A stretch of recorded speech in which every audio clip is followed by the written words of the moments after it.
కీర్తనల గ్రంథము 4వ అధ్యాయము. నా నీతికి ఆధారమగు దేవా, నేను మొరపెట్టునప్పుడు నాకు ఉత్తరమిమ్ము. ఇరుకులో నాకు విశాలత కలుగజేసిన వాడవు నీవే. నన్ను కరుణించి నా ప్రార్థనను అంగీకరించుము. నరులారా, ఎంతకాలము నా గౌరవమును అవమానముగా మార్చెదరు? ఎంతకాలము వ్యర్థమైన దానిని ప్రేమించెదరు? ఎంతకాలము అబద్ధమైన వాటిని వెదకెదరు? యెహోవా తన భక్తులను తనకు ఏర్పరచుకొనుచున్నాడని తెలుసుకొనుడి.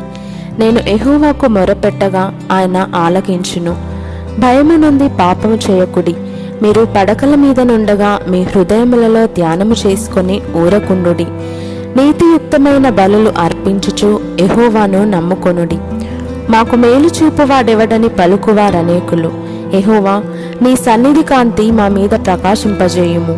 వారి ధాన్య ద్రాక్షారసములు విస్తరించిన నాటి సంతోషము కంటే అధికమైన సంతోషము నీవు నా హృదయములో పుట్టించితివి. యెహోవా, నెమ్మదితో పండుకొని నిద్రపోవుదును.